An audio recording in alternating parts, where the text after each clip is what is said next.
اسرائیل اور حماس کے درمیان امن منصوبے کے پہلے مرحلے پر دستخط ہو گئے۔ امریکی صدر ڈونلڈ ٹرمپ نے اپنے بیان میں کہا ہے کہ معاہدے کے تحت تمام یرغمالیوں کی رہائی جلد عمل میں لائی جائے گی اور اسرائیلی افواج ایک طے شدہ لائن تک واپس جائیں گی۔ صدر ٹرمپ نے اس پیش رفت کو عرب اور مسلم دنیا، اسرائیل اور امریکہ کے لیے ایک عظیم دن قرار دیا اور قطر، مصر اور ترکی کے ثالثی کردار کو سراہا۔ دوسری جانب حماس نے شرم الشیخ مذاکرات کے بعد جنگ بندی معاہدے کی تصدیق کرتے ہوئے کہا ہے کہ غزہ میں فوجی انخلا، امداد کی فراہمی اور قیدیوں کے تبادلے پر اتفاق ہو گیا۔ حماس نے مطالبہ کیا ہے کہ صدر ٹرمپ اور ضامن ممالک کو چاہیے کہ وہ اسرائیل کو معاہدے کی تمام شقوں پر عمل درآمد کا پابند بنائیں تاکہ کوئی تاخیر یا خلاف ورزی نہ ہو۔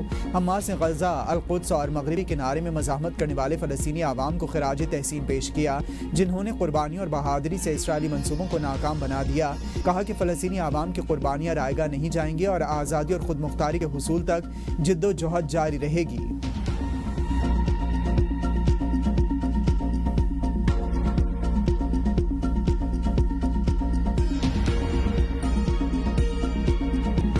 حکومت اور پیپلز پارٹی کے درمیان سیاسی برف پگھلنے لگی۔ حکومتی وفد کی صدر مملکت سے ملاقات میں اہم پیش رفت۔ ذرائع کے مطابق مسلم لیگ نون اور پیپلز پارٹی بیان بازی روکنے پر رضامند ہو گئے۔ ذرائع کے مطابق ملاقات میں مسلم لیگ نون اور پیپلز پارٹی کے درمیان حالیہ تناؤ کم کرنے اور سخت بیانات سے گریز پر اتفاق کیا گیا۔ دونوں جماعتوں نے سیاسی تعاون اور ورکنگ ریلیشن شپ بحال کرنے پر بھی بات چیت کی۔ ذرائع کا کہنا ہے کہ مفاہمتی عمل کو آگے بڑھانے کے لیے مزید ملاقاتوں پر غور کیا جا رہا ہے۔ پنجاب حکومت اور پیپلز پارٹی کے درمیان کشیدگی کم کرنے کے لیے مسلم لیگ نون اور وفاقی حکومت کا وفد صدر مملکت آصف علی زرداری سے ملنے زرداری ہاؤس نواب شاہ پہنچا۔ وفد میں نائب وزیر اعظم اسحاق ڈار، اسپیکر قومی اسمبلی ایاز صادق اور وفاقی وزیر داخلہ محسن نقوی شامل تھے۔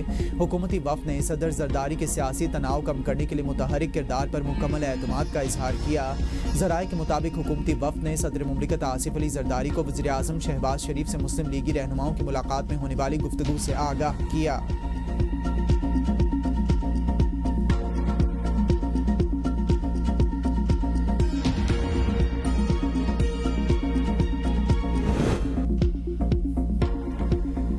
خیبر پختونخوا میں سیاسی ہلچل، بانی پی ٹی آئی کا ایک اور غیر متوقع فیصلہ، علی امین کی چھٹی، سہیل آفریدی نئے وزیر اعلیٰ نامزد۔ وزیر اعلیٰ خیبر پختونخوا علی امین گنڈاپور نے استعفے کا باضابطہ اعلان کر دیا۔ استعفیٰ گورنر خیبر پختونخوا کو ارسال۔ سوشل میڈیا ایکس پر اپنے پیغام میں لکھا، وزیر اعلیٰ کی پوزیشن بانی پی ٹی آئی کی امانت تھی اور ان کے حکم کے مطابق امانت ان کو واپس کر کے اپنا استعفیٰ دے رہا ہوں۔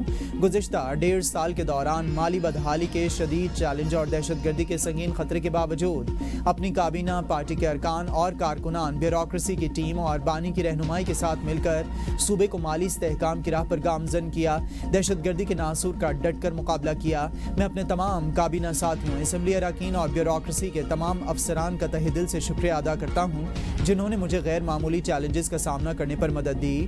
میں نے خیبر پختونخوا کے عوام کی خدمت خلوص دل سے کی۔